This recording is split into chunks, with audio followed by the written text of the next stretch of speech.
Ministro Wellington Dias diz ao presidente Lula que não abre mão do Bolsa Família na reforma ministerial.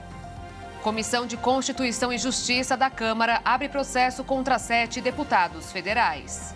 STF volta a suspender votação do marco temporal das terras indígenas com placar empatado em 2-2. Julho terminou com a geração de quase 143 mil vagas de emprego com carteira assinada. Furacão Idália causa destruição e mortes na Flórida, nos Estados Unidos. Com golpe no Gabão, continente africano sofre a 8ª reviravolta política em apenas 3 anos. Polícia faz operação contra esquema gatonete de venda ilegal de imagens de filmes ou partidas de futebol. E um novo estudo mostra que dar risadas é um dos melhores tratamentos para a saúde do coração. A partir de agora, no Jornal das 22.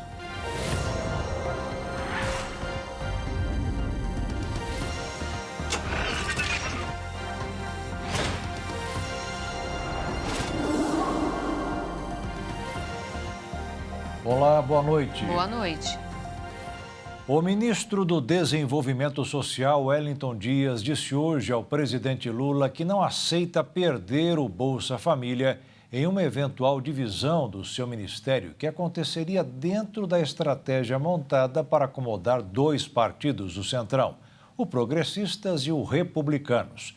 Quem tem mais detalhes ao vivo de Brasília é o repórter Ângelo Nascimento. Boa noite, Ângelo. Existe alguma possibilidade disso acontecer? Oi, Jaqueto, boa noite para você, Beatriz, todo mundo que está acompanhando a gente. É exatamente isso que está dificultando, né, a vida do presidente Lula para poder bater o martelo e gerando toda essa indefinição de como vai ser o novo desenho aqui da esplanada dos ministérios. Porque ninguém quer abrir mão, todo mundo quer assumir alguma coisa, seja o Centrão, que está de olho, de fato, no Ministério do Desenvolvimento Social, que hoje é comandado por Wellington Dias. O Wellington Dias também não quer abrir mão. Fato é que a gente conseguiu apurar aqui no Palácio do Planalto de que sim, o Wellington Dias está garantido no governo, vai continuar com status né, de ministro. Mas agora a grande questão é o seguinte, ele deve sim deixar o Ministério do Desenvolvimento Regional justamente para dar espaço para André Fufuca, que é líder do Progressistas, mesmo partido do presidente da Câmara dos Deputados, Arthur Lira. Acontece o seguinte, né? O governo quer adotar uma certa cautela, porque já é sabido, né, que André Fufuca, de fato, vai assumir esse cargo de ministro. Então, se ele assumir, de fato, o ministério que hoje é comandado por Dias, aí a ideia do governo é não dar tanto controle, assim, para ele, tanto poderes. Aí ele não ficaria no controle do programa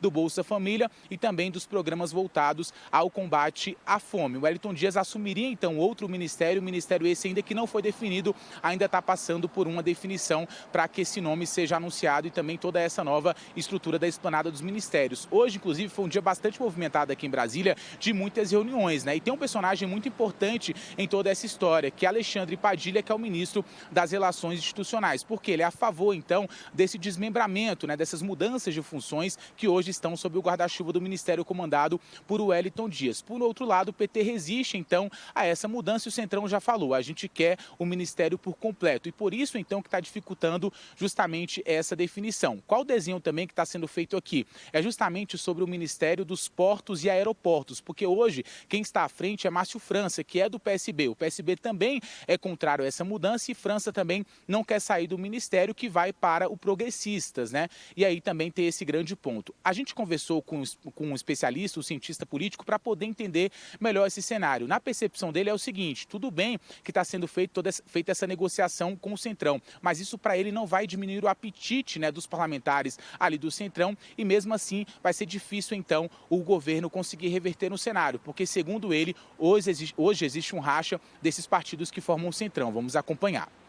Os interesses do Centrão nunca serão plenamente atendidos, porque o Centrão, uma vez conquistado um espaço dentro do governo, almeja sempre aumentar esse espaço. E não acredito que a reforma ministerial irá mudar esta perspectiva. Pode aumentar um pouco votos de partidos que hoje praticamente não votam com o governo, como republicanos ou então o PP, mas não vejo aí uma mudança drástica que venha a consolidar ou dar uma plena segurança para o governo dentro do Congresso Nacional.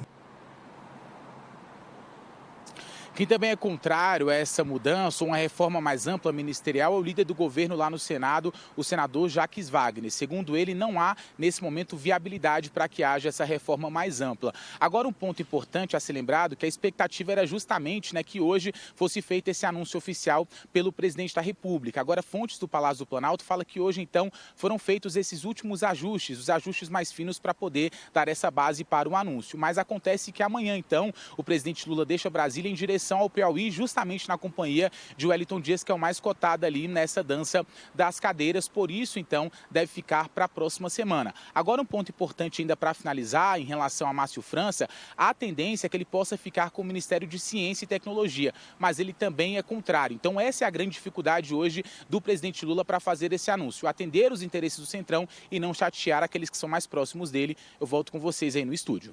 A ministra do Planejamento e Orçamento, Simone Tebet, disse hoje que o governo vai precisar de 168 bilhões de reais em receitas para zerar as contas públicas no ano que vem. As falas aconteceram um dia depois de o ministro da Fazenda, Fernando Haddad, afirmar que o orçamento está pronto e ajustado. Segundo Tebet, a pasta apresentou todas as medidas necessárias para isso acontecer. Elas estarão detalhadas no projeto de lei que será enviado ao Congresso amanhã. E, segundo ela, se alguma coisa não for aprovada, Haddad tem cartas na manga. O ministro da Justiça e Segurança Pública, Flávio Dino, explicou hoje por que foram apagadas algumas imagens internas do dia 8 de janeiro, quando as sedes dos três poderes foram atacadas. Explicou que os arquivos não existem mais por um problema contratual e que o mesmo aconteceu no Senado. O ministro disse que não sabia disso, já que não é o gestor de contrato. Ele só soube agora quais imagens a Polícia Federal recolheu e que não conhece o inquérito, que está sob sigilo. E finalizou que, se novas imagens forem recuperadas, não mudarão os fatos. A cidade do Rio de Janeiro confirmou hoje o primeiro caso de infecção pela variante EG.5 do coronavírus. Segundo a Organização Mundial da Saúde, a propagação da Aedes é rápida. Um homem de 46 anos, morador da Zona Oeste, contraiu a nova subvariante da Covid-19.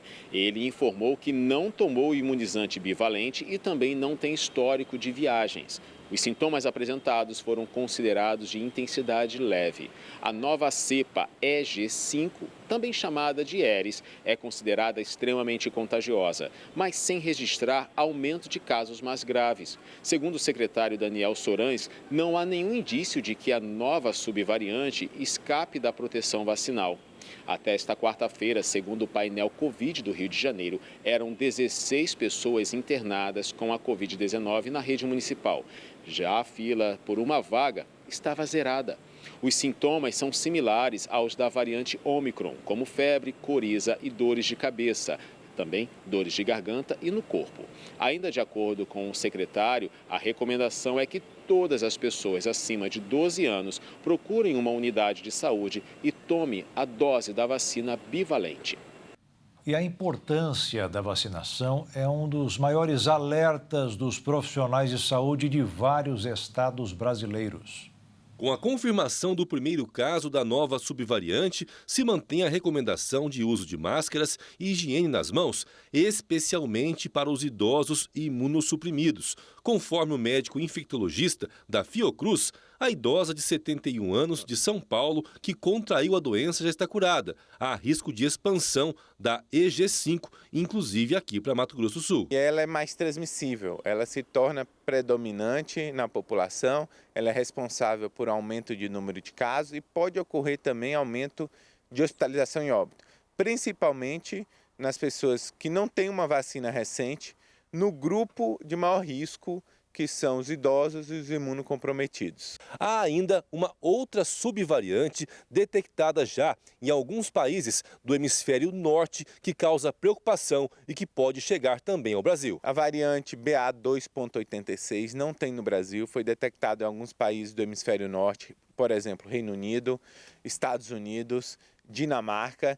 é também uma variante que tem muitas mutações, é mais transmissível. Com a possibilidade de expansão do número de casos, já que as duas subvariantes são mais transmissíveis, é necessário completar o ciclo vacinal com a vacina bivalente, que protege contra casos graves da doença e é eficaz contra as novas cepas. Dessa forma, essa vacina ela tem a variante original e a Ômicron, e, portanto, ela protege para hospitalização e óbito. Mato Grosso do Sul já registrou 11.088 mortes por Covid, 150 só em 2023. Prefeitos de 15 estados entraram em greve nesta quarta-feira com o objetivo de pedir ao governo federal mais receita para os municípios. O ato aconteceu em todas as regiões do Brasil, principalmente no Nordeste, onde cidades de todas as 9 unidades federativas aderiram ao protesto. Durante toda esta quarta-feira, prefeituras de municípios de todo o Brasil paralisaram atividades administrativas e colocaram faixas em protesto à redução de envios de recursos financeiros para as cidades. O movimento ganhou o nome de Sem FPM Não Dá, as prefeituras vão parar, e recebeu o apoio da Confederação Nacional dos Municípios. Pelo menos 350 municípios da Bahia, 217 do Maranhão e 168 do Ceará aderiram à greve, que também aconteceu em cidades de Santa Catarina, Paraná, Tocantins, Minas Gerais, Mato Grosso e Mato Grosso do Sul.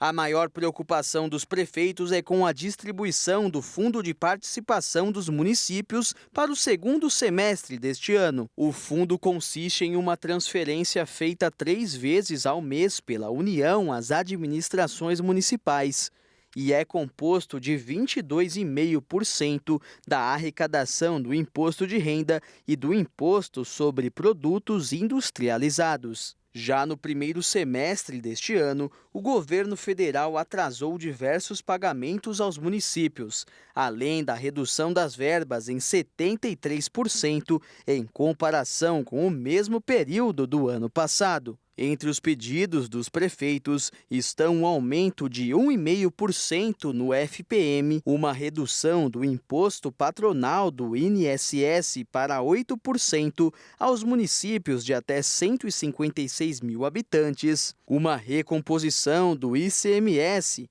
o fim do voto de qualidade do Conselho Administrativo de Recursos Fiscais e uma ampliação da reforma da Previdência para os municípios. Em meio à situação, o presidente da Câmara, Arthur Lira, disse que prefere discutir com os prefeitos o reajuste em 1,5% dos recursos do fundo pedido por eles do que uma redução na contribuição previdenciária. Na tarde desta quarta-feira, lideranças do PT e diversos representantes das prefeituras organizaram uma reunião para acabar com a paralisação. No encontro foi discutida a possibilidade de acelerar o andamento do projeto de lei que propõe uma injeção de 27 bilhões de reais aos estados e ao Distrito Federal. Caso seja aprovado, os municípios serão beneficiados, porque parte dessa compensação recebida pelos estados terá que ser repassada para eles. E a seguir, Comissão de Constituição e Justiça da Câmara abre processo contra 7 deputados federais. E ainda, a STF volta a suspender votação do marco temporal das terras indígenas com placar empatado em 2-2.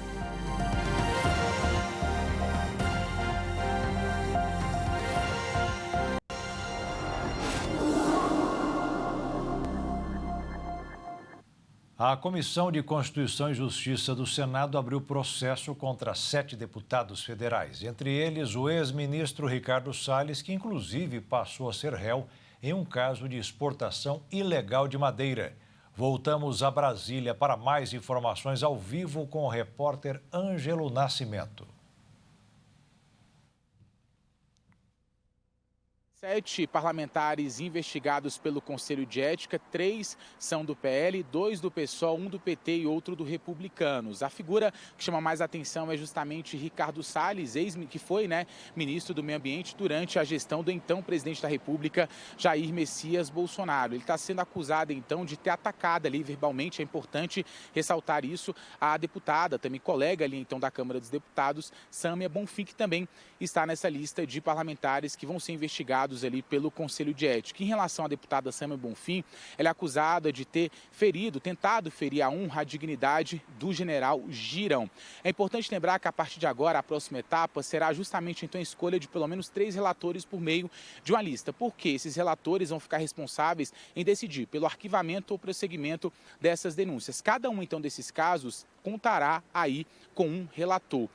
Mas é importante lembrar também que a palavra final é justamente ali do plenário da Câmara dos Deputados, porque a parte de investigação apenas compete ao Conselho de Ética. Hoje também teve uma outra decisão importante ali do Conselho, que foi justamente o arquivamento de uma denúncia que que tramitava ali contra o deputado José Medeiros, que é do PT de Mato Grosso. Por quê? Porque segundo o PT, que apresentou essa denúncia, ele teria tido uma quebra de decoro parlamentar, porque teve uma discussão com a Gleisi Hoffmann, parlamentar deputada também, que é presidente nacional do PT. Então agora é aguardar essa investigação do Conselho de Ética, mas a palavra final será do plenário lá da Câmara dos Deputados. O Supremo Tribunal Federal retomou o julgamento do marco temporal das terras indígenas. O ministro André Mendonça acompanhou o colega Cássio Nunes Marques, sendo a favor da tese que prevê que os povos originários só podem reivindicar as terras ocupadas por eles antes da promulgação da Constituição de 88. Como os ministros Alexandre de Moraes e Edson Fachin votaram contra, o placar está empatado em 2-2. Durante toda a quarta-feira, houve protestos indígenas em Brasília. Desde as primeiras horas da manhã, diversos manifestantes indígenas realizaram passeatas, hastearam bandeiras e faixas para mostrar indignação e repulsa contra o marco temporal. Por volta da 1h30 da tarde, um grupo saiu do Museu Nacional da República e foi em direção ao prédio do STF. De acordo com a articulação dos povos indígenas do Brasil, pelo menos 650 pessoas de 20 povos indígenas de 8 estados diferentes participaram dos atos. Os protestos aconteceram no dia em que o Supremo Tribunal Federal retomou o julgamento do recurso que discute a aplicação do chamado marco temporal na demarcação de terras indígenas. Os ministros da Corte estão analisando a tese de que os povos indígenas só têm direito às terras que já eram tradicionalmente ocupadas por eles no dia da promulgação da Constituição, em 5 de outubro de 1988. Caso o marco temporal seja aprovado, os povos originários só poderão reivindicar a posse de áreas que ocupavam nessa data. Esse é o principal motivo da indignação dos indígenas. De acordo com dados do Conselho Nacional de Justiça, existem mais de 220 processos suspensos nas instâncias inferiores do Judiciário, aguardando uma definição sobre o tema. Durante a tarde e a noite de hoje, uma tenda com telão e sonorização foi montada para a transmissão do julgamento em frente ao prédio que fica na Praça dos Três Poderes. Dentro do edifício, pelo menos 60 lideranças indígenas acompanharam a sessão e puderam ver de perto o ministro André Mendonça votar a favor do marco temporal, seguindo o voto do ministro Cássio Nunes Marques, dado em 2021, data do início do julgamento do marco temporal. Após o voto de Mendonça, a sessão foi suspensa e será retomada amanhã, com o voto do ministro Cristiano Zanin. A posição do ministro indicado pelo presidente Lula ainda é incerta. Zanin não deu indício se votará contra ou a favor do marco temporal. Caso vote contra, Zanin estará indo contra uma das principais bandeiras defendida pelo presidente que lhe indicou e se colocando ao lado de Cássio Nunes Marques e André Mendonça.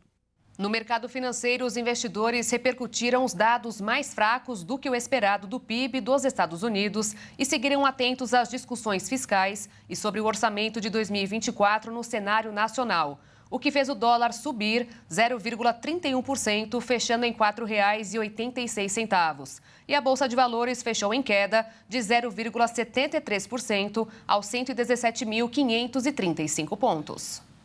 O Brasil criou mais de 142 mil empregos com carteira assinada em julho deste ano. Os dados são do Cadastro Geral de Empregados e Desempregados no Oeste CAGED, divulgados nesta quarta-feira pelo Ministério do Trabalho e Emprego. O saldo de empregos criados em julho é o resultado de quase 1.900.000 admissões e de cerca de 1.700.000 desligamentos no período. O número de vagas criadas caiu mais de 36% na comparação com julho de 2022. Em relação a junho deste ano, a queda foi menor, de 8,9%. O salário médio de admissão foi de R$ 2.116,08 em julho. O setor de serviços puxou a criação de vagas do mês. Foram criados 656 mil empregos com carteira assinada no segmento. Na sequência vieram a construção, a indústria, a agropecuária e o comércio. Os dados do novo CAGED se referem apenas às vagas com carteira assinada. O levantamento não leva em consideração as informações do mercado informal, como a Pesquisa Nacional por Amostragem de Domicílios, a PNAD contínua do IBGE. As contas públicas do governo tiveram um rombo de quase 36 bilhões de reais no mês passado. O resultado é o segundo pior para o mês de julho em toda a série histórica do governo, que começou em 1997. No acumulado do ano é ainda pior. O buraco chega aos 78 bilhões de reais. Isso aconteceu porque o Brasil gastou mais do que arrecadou. Houve uma queda na receita com a exploração dos recursos naturais, enquanto os gastos com os benefícios previdenciários subiram, puxados principalmente pela antecipação do 13º do INSS. A Polícia Federal encontrou e resgatou 9 trabalhadores em condições análogas à escravidão em um garimpo no município de Marabá, no sudeste do Pará. Ao todo, foram realizadas 4 operações que começaram ao mesmo tempo na madrugada de ontem. Além do resgate, outras 2 pessoas foram presas em flagrante por extração de recursos minerais e crimes ambientais. O número de brasileiros em situação de pobreza diminuiu. O estado de Mato Grosso do Sul ocupa o 9º lugar no quesito de menor proporção de pessoas com algum grau de pobreza. Isso é um bom indicador. A pesquisa é referente aos indicadores de pobreza e qualidade de vida, com base na Pesquisa de Orçamentos Familiares, POF, e apontou que Mato Grosso do Sul é o 8º estado da federação com a menor proporção de pessoas com algum grau de pobreza. Hoje o índice aqui é de 17,5%. 9 anos antes, esse percentual estava em 39,6%. O estado com menor índice é Santa Catarina, com 5,1%, e o pior, Maranhão, com 58,1 pontos percentuais. A divulgação do IBGE, Instituto Brasileiro de Geografia e Estatística, é uma comparação entre os biênios 2017-2018 e 2008-2009. O IBGE foi à casa das pessoas para perguntar sobre os orçamentos familiares e qualidade de vida como um todo.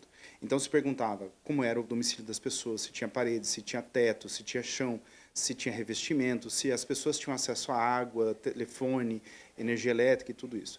Com esses dados em mãos, foi possível construir um índice que não usava a questão monetária como referência, mas o acesso às coisas que dão para as pessoas qualidade de vida. O profissional do IBGE comenta que, com base nos dados levantados, se chega a 2 índices. São 6 dimensões que o IBGE usa para calcular o índice de pobreza e o índice de vulnerabilidade.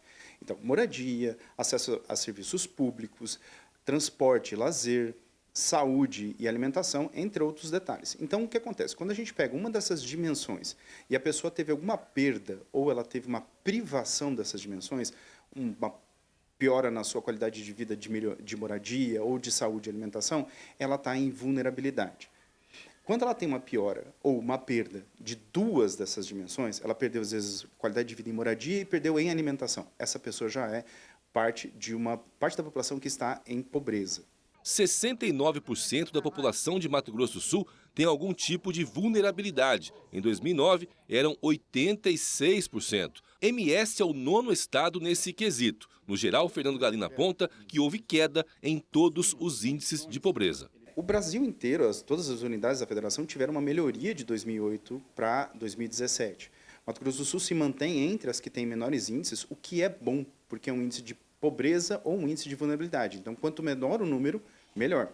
O governo federal vai anunciar amanhã o Plano Brasil Sem Fome, com o objetivo de tirar o país do mapa da fome até o ano de 2030. Para isso, a equipe responsável por elaborar o plano criou 80 ações e mais de 100 metas, que foram organizadas em 3 eixos: acesso à renda, ao trabalho e à cidadania. De acordo com dados do ano passado, pelo menos 33 milhões de pessoas passam pela situação de insegurança alimentar grave no país. Cerca de 34 mil pessoas dormem nas ruas de São Paulo, sendo que desde a pandemia a população sem teto aumentou mais de 31% e o número de famílias que dormem na rua aumentou 111% no mesmo período, segundo a Prefeitura. Para ajudar parte dessa comunidade que não para de crescer, foi apresentada uma nova solução temporária, a microcasa.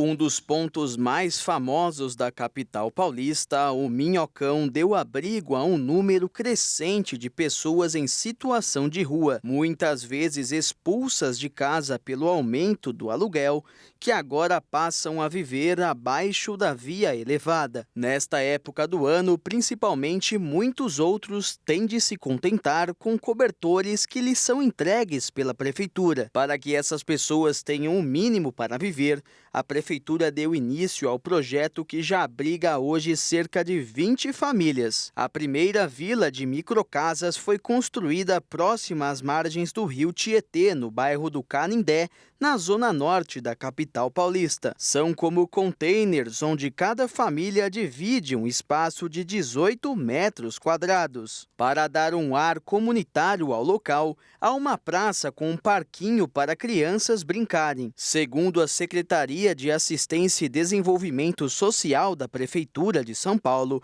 responsável pelo projeto, é uma forma de cuidar das pessoas a partir do conhecido conceito internacional Housing First, moradia primeiro em tradução livre, oferecendo habitação como primeiro passo para ajudá-las a se reerguerem. O objetivo é construir 1.000 casas desse tipo em toda a cidade até o final do ano, abrigando 4.000 pessoas.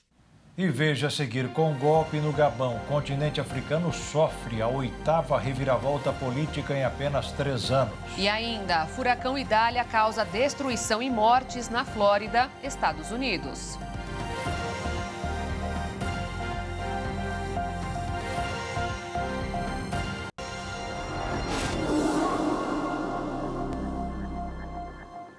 O furacão Idália, que tocou o solo da Flórida nesta quarta-feira, rumou para o norte e já chegou à Geórgia. Mesmo assim, os impactos do fenômeno natural são sentidos na região onde residem mais brasileiros nos Estados Unidos.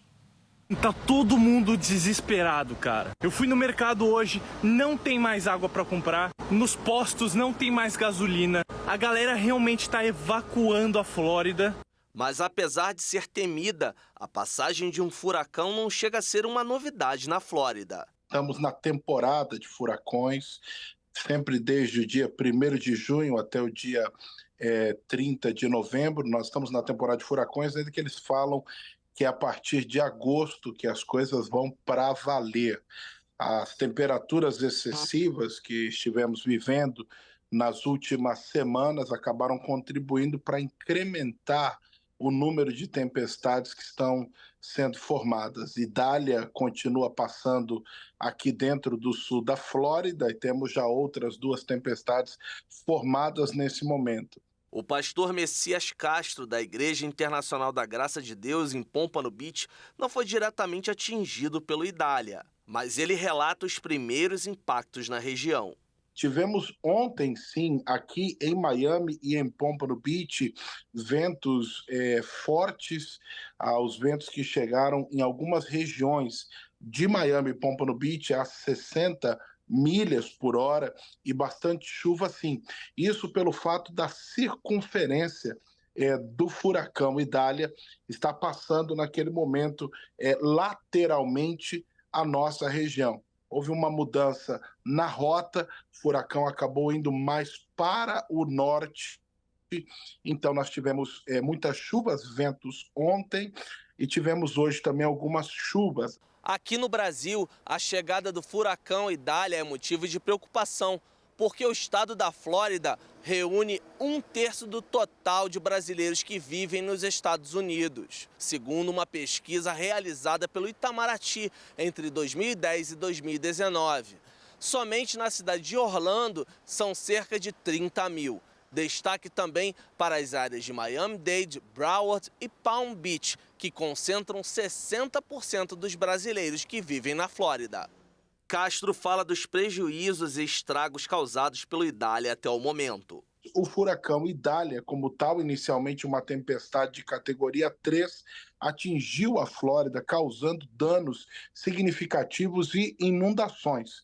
Nesse momento ele já enfraqueceu para uma categoria 1, continua sendo muito vento e chuva, está afetando agora a Geórgia e as Carolinas. Mais de 280 mil famílias estão sem eletricidade, mais de 1.000 voos foram cancelados.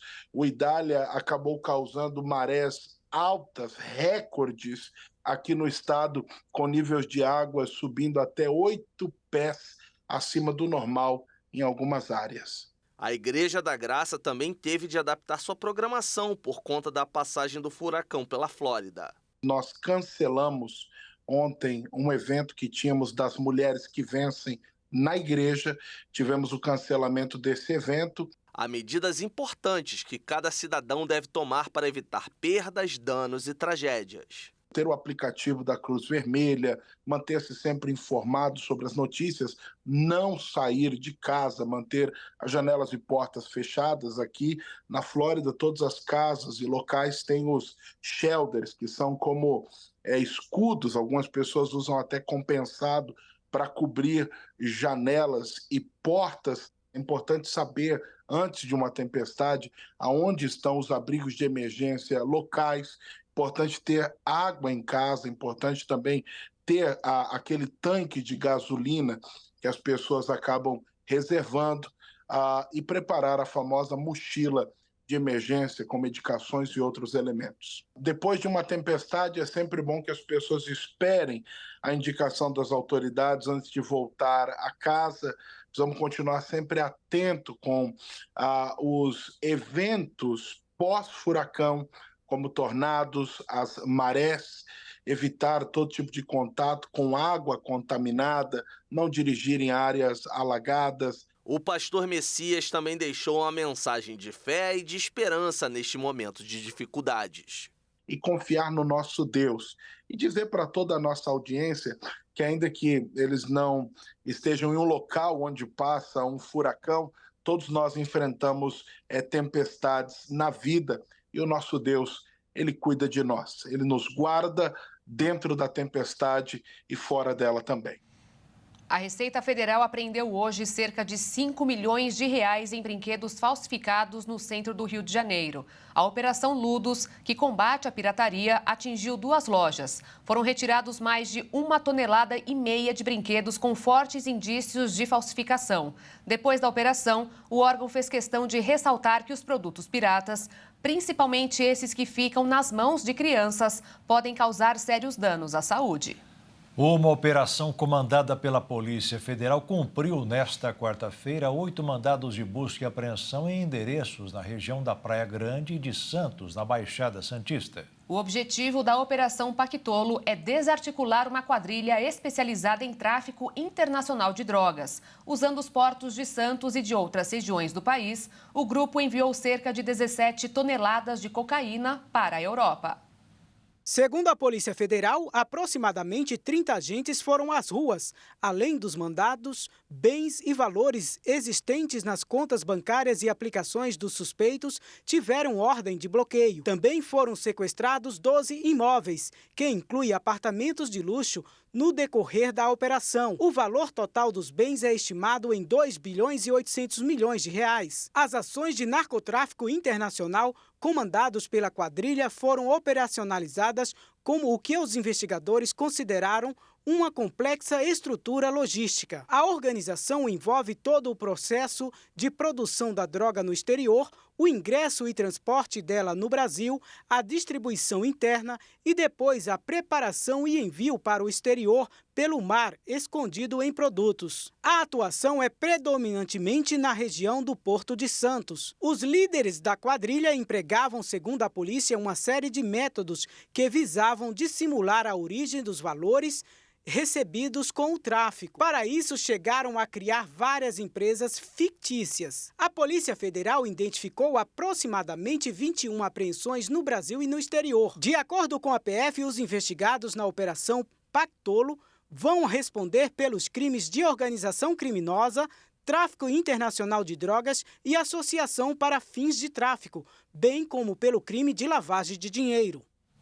A Universidade Estadual de Mato Grosso do Sul lançou edital de curso de língua portuguesa para imigrantes que residem em Dourados e outras cidades do estado. Inscrições estão abertas para toda a comunidade estrangeira. O cadastro pode ser feito até amanhã, dia 31 de agosto. Aprender um novo idioma é sempre um desafio, mais complicado ainda quando se mora em um país multicultural. Pensando nisso, a UEMS, Universidade Estadual de Mato Grosso do Sul, criou um programa dentro do projeto de extensão UEMS Acolhe, o curso de português para migrantes internacionais. É um programa que atua em 3 eixos, então o eixo linguístico, humanitário e educacional. Dentro do eixo linguístico é a oferta do curso de português como língua de acolhimento, cujas inscrições estão abertas agora para todos os migrantes internacionais. As aulas serão ministradas entre setembro e novembro de 2023, com carga horária de 60 horas na modalidade presencial. Ao término do curso, o imigrante recebe um certificado de conclusão. O documento é um dos requisitos para o processo de naturalização brasileira. Então, qualquer migrante internacional, independente da nacionalidade, pode estar participando. As aulas acontecem uma vez na semana, durante 12 semanas, temos esses encontros. Então, geralmente é direcionado a adolescentes e adultos. Enquanto os pais estão tendo aula, as crianças são acolhidas pelo UEMS Acolhe Kids, onde está sendo atendido por profissionais da pedagogia e os seus acadêmicos. Este haitiano está no Brasil há 7 anos. Desde que chegou no país, teve muito problema com a comunicação. Fez a capacitação e agora, além de acadêmico do curso de Letras Espanhol da instituição, é também voluntário no programa. Quero ajudar outro para aprender a língua portuguesa, para trabalhar e estuda, faz qualquer coisa. O edital para novas inscrições do curso está aberto até o dia 31 deste mês. Para preencher uma das 168 vagas disponíveis, basta acessar o endereço eletrônico que aparece no vídeo. O estudo acontece de forma gratuita. Rússia e Ucrânia intensificaram as ofensivas e fizeram ataques aéreos pesados nos territórios dos 2 países. Kiev intensificou as ofensivas contra alvos dentro do território da Rússia e tenta causar danos na capital do país, Moscou. Kiev sofreu o pior ataque em meses. A Força Aérea Ucraniana disse ter abatido todos os mísseis e drones lançados sobre a cidade. Foram mais de 40. Os destroços causaram estragos e mortes. 2 agentes de segurança que patrulhavam as ruas de Kiev morreram e outras 2 pessoas ficaram feridas. Vários prédios e casas sofreram danos na capital e nos arredores. Enquanto isso, Moscou disse que Kiev lançou drones contra 6 regiões russas, algumas bem longe da linha de combate com a Ucrânia. O ataque mais intenso foi contra uma base aérea no noroeste da Rússia. 4 aviões de transporte sofreram danos. O Kremlin prometeu uma resposta dura e disse que, sem o apoio do Ocidente, os ucranianos não teriam capacidade de atingir um alvo tão distante. A Ucrânia não assume nem comentou esses ataques. Militares do Gabão tomaram o poder que pertencia ao presidente Ali Bongo Ondimba em um golpe de Estado. Ondimba estava no poder desde 2009, após a morte do seu pai, que chefiava o país desde 1967. Os gaboneses tiveram uma surpresa ao ligar a televisão e se deparar com homens uniformizados com vestes do exército para anunciar a prisão domiciliar do presidente durante a tomada do poder militar. Em alto e bom som, um porta-voz dos militares disse: em nome do povo gabonês e garantindo a proteção das instituições, o Comitê para a Transição e Restauração das Instituições decidiu defender a paz, pondo fim ao regime em vigor. De acordo com os militares, o presidente deposto está rodeado por sua família e médicos. O anúncio ocorreu poucos minutos após o presidente Ali Bongo ter sido considerado vencedor de uma eleição contestada. Os militares já anunciaram que os resultados eleitorais seriam anulados, fronteiras do país fechadas e todas as instituições da República, como o governo, o Senado, a Assembleia Nacional, o Tribunal Constitucional, o Conselho Econômico e Social e Ambiental e o Conselho Eleitoral do Gabão, iriam acabar. Nos últimos 3 anos, aconteceram pelo menos 8 golpes de estados em antigas colônias francesas na África. Mali, Guiné, Burkina Faso, Chad, Níger, Tunísia, todas elas aconteceram da mesma forma. O golpe mais recente aconteceu no Níger, no final de julho, quando a junta militar assumiu o controle do país e levou a União Africana a suspender a adesão da nação ao grupo de 55 estados-membros. O primeiro-ministro japonês Fumio Kishida foi gravado nesta quarta-feira comendo um peixe de Fukushima para promover os produtos da região. A iniciativa ocorreu após as restrições chinesas relacionadas ao despejo das águas radioativas da usina nuclear acidentada. As imagens que foram transmitidas pelo governo japonês nas redes sociais mostram o líder junto de 3 ministros provando linguado, porco, arroz, legumes e frutas da região. Diante das câmeras, Fumio Kishida disse que a comida é muito boa e incentiva o consumo desses produtos japoneses e afirmou que são deliciosos e seguros. Na última semana, o Japão começou a despejar no Oceano Pacífico a água dos reatores danificados da usina nuclear de Fukushima, no nordeste do Japão, devido ao tsunami de 2011. Há muito tempo, membros da indústria pesqueira japonesa expressam preocupação com o impacto desta decisão na reputação dos frutos do mar do país. Também na semana passada, a China suspendeu todas as importações de produtos marinhos do Japão em resposta a esta operação, validada pela Agência Internacional de Energia Atômica. Segundo Tóquio, o despejo não representa risco para o ambiente e a saúde humana. Na China, indivíduos lançaram ovos e tijolos contra a embaixada japonesa em Pequim e várias escolas japonesas. E Tóquio pediu aos seus cidadãos que evitem falar alto em japonês no gigante asiático. As empresas japonesas também têm enfrentado uma onda de assédio por telefone de números chineses.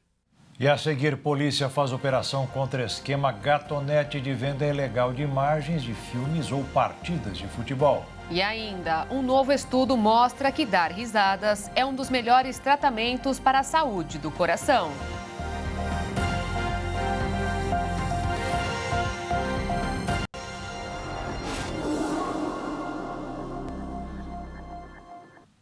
O Brasil emplacou um novo recorde na produção de petróleo, gás natural e pré-sal no mês passado. Foram produzidos mais de 4 milhões e 400 mil barris de óleo por dia. O número foi o maior já registrado. Só a fabricação de petróleo foi de mais de 3 milhões e 500 mil barris por dia, um número que mostra um aumento de quase 5% quando comparado ao mês anterior. Com relação a julho do ano passado, o avanço é ainda mais significativo. A produção foi maior em quase 18% e a Petrobras foi quem mais contribuiu para isso. A empresa foi responsável por quase 90% de tudo o que foi produzido. Os dados foram divulgados hoje pela Agência Nacional do Petróleo. O Ministério Público do Estado de São Paulo e a Polícia Civil deflagraram uma força-tarefa contra o Gatunete, buscando cumprir 32 mandados de busca e apreensão em 11 cidades. O alvo da operação foi, segundo a polícia, uma das maiores organizações criminosas responsáveis pelo funcionamento de uma sofisticada rede de fornecimento ilegal de conteúdo audiovisual. A organização tinha sede em Penápolis, no interior de São Paulo, com ramificações em diversos estados e dezenas de milhares de pontos de acesso ilegal pelo país. O Ministério Público de São Paulo informou que o chefe da organização havia sido preso em novembro de 2020 e respondia em liberdade por violação de direitos autorais, o que não impediu a organização de continuar agindo. Segundo a investigação, há indícios de lavagem de dinheiro e, por isso, a 2ª Vara Criminal de Araçatuba determinou o bloqueio de todos os ativos financeiros, incluindo criptoativos de 8 pessoas físicas e 5 empresas. Também houve a determinação de bloqueio de dezenas de domínios e IPs utilizados para a manutenção da rede pirata de streaming.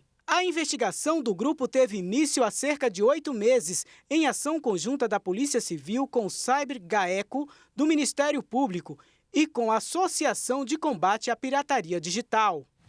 A técnica Pia Sundhage não é mais treinadora da Seleção Brasileira de Futebol Feminino. A sueca de 63 anos deixou o cargo um mês depois da amarga eliminação do Brasil, ainda na fase de grupos da Copa do Mundo. Pia tinha contrato até o fim dos Jogos Olímpicos de Paris em agosto do ano que vem.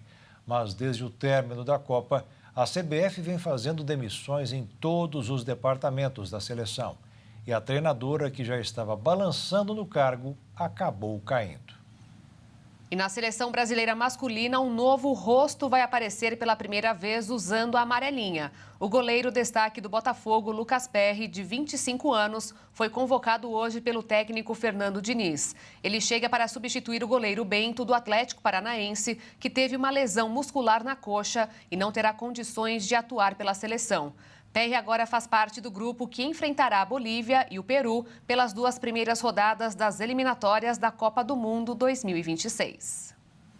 A maioria das pessoas sabe como é bom dar uma boa gargalhada. Parece que tudo melhora. E agora, uma pesquisa de cientistas do Hospital das Clínicas de Porto Alegre revelou que rir pode ajudar a evitar também o entupimento de veias do coração. O velho ditado "rir é o melhor remédio" pode estar certo. Segundo um estudo realizado no Rio Grande do Sul, pessoas que dão risadas com frequência expandem o tecido de dentro do coração. Isso aumenta o fluxo de oxigênio pelo corpo. Os cientistas do Hospital das Clínicas de Porto Alegre aplicaram testes em 26 adultos com 64 anos em média. Para que os benefícios do riso sejam observados no organismo, o paciente precisa assistir a filmes de comédia ou a programas na televisão. Valem também shows ao vivo. Encontros com grupos de amigos ou de familiares também são estimulados para dar aquela boa gargalhada e garantir uma vida mais saudável. Tudo isso pelo menos 2 vezes por semana. Quem explica a análise é o cardiologista Ricardo Stein, que faz parte da equipe de pesquisa. A partir do ano de 2010, começamos a recrutar pacientes com entupimento de artéria do coração que estavam estáveis clinicamente, usando seus remédios, vivendo a sua vida. A maior parte deles já tinha ganho uma molinha no coração, um que outro tinha feito cirurgia cardíaca. Durante 3 meses, metade dos participantes foi convidada a assistir 2 programas de comédia diferentes, de 1 hora de duração por semana. A outra parte assistiu a 2 documentários com assuntos mais sérios, sobre temas como política ou meio ambiente. O resultado obtido foi surpreendente. Que a terapia do riso, a risoterapia, que dar uma risada genuína, ou seja, uma daquelas gargalhadas agudas, né, elas aumentam a capacidade desses pacientes em ganho funcional. O grupo que foi elegível para risoterapia aumentou em 10% em 3 meses, após 24 sessões, a sua capacidade para exercício. Além da melhoria das condições de saúde, equivalente a 3 meses de reabilitação cardíaca com exercícios, os pacientes que participaram da pesquisa tiveram outros benefícios. A gente mostrou também que os vasos, eles têm, a parte de dentro dos vasos chama endotélio.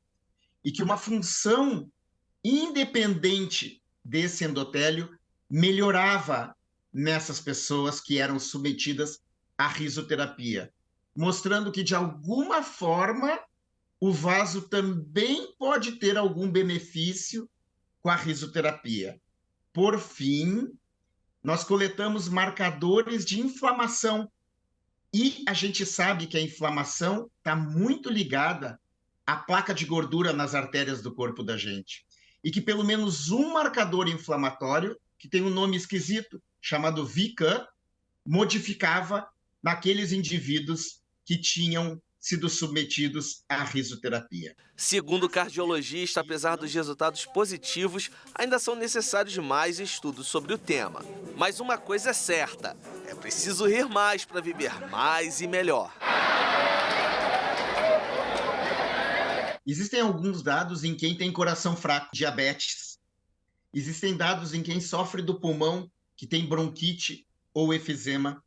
Então, a risoterapia parece ter impacto em um diferente espectro de doenças. Uma gargalhada genuína parece consumir em torno de 10 a 20 quilocalorias.